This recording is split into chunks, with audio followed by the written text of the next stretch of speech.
பூஜை இப்பதான் ஸ்டார்ட் ஆச்சு. ஆனா இங்க போட்ட பிளான் எல்லாம் சொதப்பிருச்சு. என்ன மேடம் சொல்றீங்க? சாமியாடுற பொண்ணுங்களை வச்சு பூஜை நிறுத்துறேன்னு உறுதியா சொன்னீங்க. அந்த பிளான் எப்படி சொதப்புச்சு?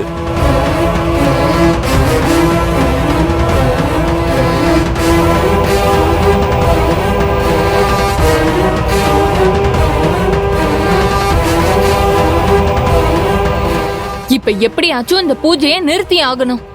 அதுக்கு நீதான் ஏதாச்சும் ஐடியா பண்ணணும். இப்படி ஒரு ஷாக் நியூஸ சொல்லிட்டு உடனே வேற ஐடியா சொல்லுன்னு கேக்குறீங்க. எனக்கு பதட்டத்துல வேற எதுவுமே தோண மாட்டேங்குது மேடம். ஐயோ, எதையாச்சும் யோசி. கோயில்ல குண்டு இருக்கிறதா மர்ம போன் கூட பண்ணு. ஆனா இந்த பூஜை நிக்கணும். அதான் எனக்கு வேணும். இந்த பூஜை நிக்கணும்னு நினைச்சு நான் எவ்வளவு திட்டம் போட்டு வச்சிருந்தேன் தெரியுமா? அது எல்லாத்துலயும் இப்போ மண்ணு விழுந்துச்சே மேடம். புலம்பிட்டு நேரத்தை கடத்தாத. என்னால உன்கிட்ட ரொம்ப நேரம் பேசிட்டு இருக்க முடியாது. மத்தவங்களுக்கு டவுட் வந்துரும். சீக்கிரம் பூஜையை நிப்பாட்டுறதுக்கு பிளானோட வா. என்னாச்சு, சேகர்ட்ட பேசிட்டியா? என்ன சொன்ன அவன்? நம்ம போட்ட பிளான் ஃபெயிலியர்னு சொன்னதும் அவன் ஷாக் ஆயிட்டான். புதுசா ஏதாச்சும் பிளானோட வந்து பூஜையை நிப்பாட்டுன்னு சொல்லிருக்கம்மா. சரி சரி, உன்னை காணோம்னு அண்ணன் தேடிக்கிட்டு இருக்காரு. வா சரி வா போலாம். பூஜை நின்னு போயிடும் நினைச்சு சந்தோஷமா கிளம்புன. அது ஒரு செகண்ட்ல நொறுங்கி போச்சே. அஞ்சலி, நீ எனக்கு கிடைக்காம போயிடுவியோ? அத நினைச்சால எனக்கு பயமா இருக்கே. அஞ்சலி, நீ எனக்கு வேணும். உன்னை யாருக்கும் நான் விட்டு கொடுக்க மாட்டேன். என்ன பண்ணலாம்? எப்படியாவது இந்த பூஜையை நிறுத்தணுமே.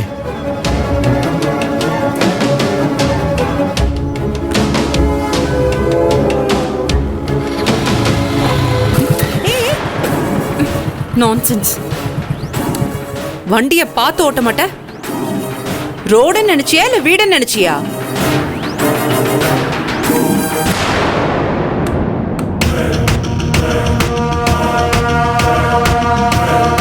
ஆஹா, கீதா வருவான்னு நான் எதிர்பார்க்கவே இல்லையே. கடவுள் சாமியாடுற பொண்ணு அவுட் கொடுத்துட்டு கீதாவை என்ட்ரி கொடுத்துருக்கே. இவ்வளவு வச்சு அந்த பூஜையை நான் நிப்பாட்டுறேன். கீதா தான் அதுக்கு சரியான ஆள். வழி விடுறியா? நகரு.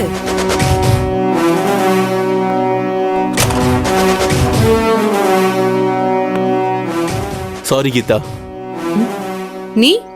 நான் சேகர், அஞ்சலி கூட ஒர்க் பண்றவன். அன்னைக்கு போலீஸ் ஸ்டேஷன்ல கூட பார்த்துமே. நீதானா? நான் யாரோ என்னமோ நினைச்சேன்.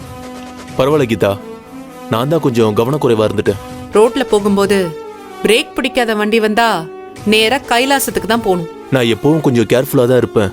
ஆனா இன்னைக்கு என் மனசுல ஒரு குழப்பம். அதான் இப்படி ஆயிப்போச்சு. என்ன குழப்பம்? ஏதாவது கடன் ப்ராப்ளமா? அதெல்லாம் ஒண்ணும் இல்ல. உன் தங்கச்சி அஞ்சலியோட வாழ்க்கையை நினைச்சு கவலைப்பட்டு வந்தேன். அதான் கவனம் செதறிடுச்சு. அஞ்சலி வாழ்க்கைய பத்தி நீ ஏன் கவலைப்படுற? அவளை ஒரு பாழங்கிணத்துல தள்ளிவிட போறாங்களே, அதை நினைச்சுதான் நான் கவலைப்படுறேன்.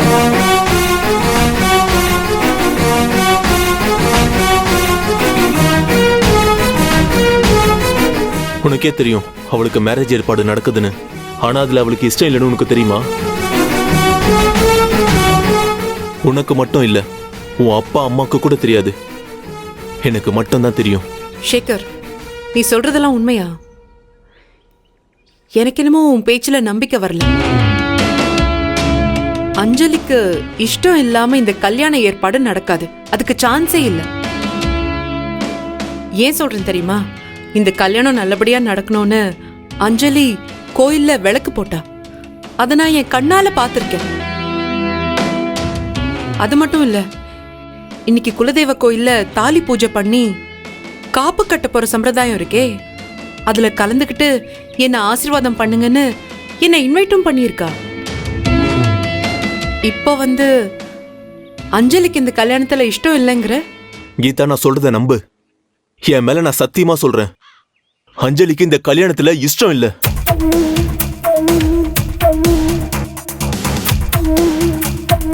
நீ சொல்றது உண்மையா இருந்தா அஞ்சலியே இது என்கிட்ட சொல்லிருப்பாளே.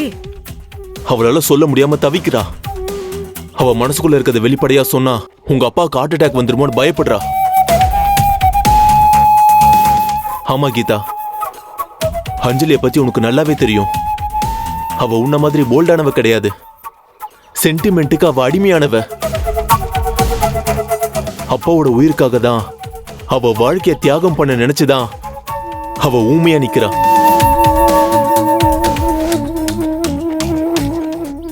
கீதா என்ன நம்ப ஆரம்பிச்சிட்டா. இவளை இன்னும் உசுப்பேத்தி விட்டா இவளே கோயிலுக்கு போய் அந்த பூஜையை நிப்பாட்டிடுவா. நிஜமாவே அஞ்சலிக்கு இந்த கல்யாணத்துல இஷ்டம் இல்லையா? கொஞ்சம் கூட இஷ்டமே இல்ல. சொல்ல போனா வருண் அவளுக்கு பிடிக்கவே இல்லை. அதே மாதிரி ஏன் நிறுத்திட்ட? நீ என்ன சொல்ல வந்தியோ அத முழுசா சொல்லு. வேணாம் கீதா, இது சொன்னா நீ டென்ஷன் ஆயிடுவ. இப்ப நீ சொல்ல போறியா இல்லையா? அஞ்சலிக்கு இந்த மேரேஜ்ல இஷ்டம் இல்லாத மாதிரி வருணுக்கும் இந்த மேரேஜ்ல இஷ்டம் இல்ல. வருணுக்கும் அஞ்சலியை பிடிக்கல. ஆனா ஏதோ ஒரு கட்டாயத்தால அவன் இந்த கல்யாண ஏற்பாட்டுக்கு தலையாட்டியிருக்கான். வருணுக்கு பிடிக்கலன்னு உனக்கு எப்படி தெரியும்? அதை இப்போதைக்கு சொல்ல முடியாத சூழ்நிலையில நான் இருக்கேன். ஆனா நான் சொன்னது அத்தனையுமே உண்மை.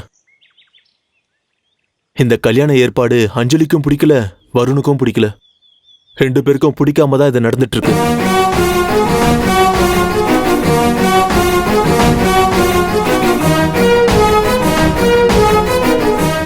இன்னைக்கு தாலி பூஜை நடந்த காப்பு கட்டிட்டா அஞ்சலியோட வாழ்க்கை அவ்வளவுதான்.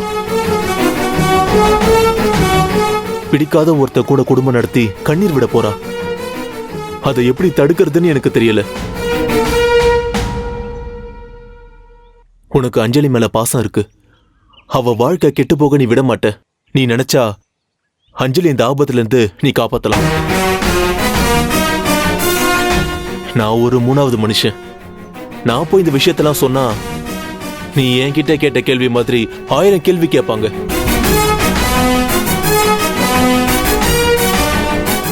அது மட்டும் இல்லாம எங்க குடும்ப விஷயத்துல தலையிட நீ யாருன்னு கேட்பாங்க. ஆனா நீ அப்படி இல்ல.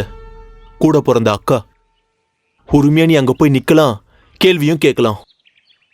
அஞ்சலியோட வாழ்க்கையை காப்பாத்த உன்னால மட்டும்தான் முடியும். சரி, ஓகே சேகர், நான் இப்பவே அந்த கோயிலுக்கு போய் இந்த கல்யாண ஏற்பாடு எல்லாத்தையும் நிறுத்துறேன். என்ன காட்டி கொடுத்துறாத கீதா. அஞ்சலியோட வாழ்க்கை பாழாகிடக்கூடாதுன்னு உங்ககிட்ட நான் ஷேர் பண்ணிக்கிட்டேன். என்ன வெளியே காட்டி கொடுத்துறாத. உன் பேர் வெளியே வராது. நான் பாத்துக்கிறேன்.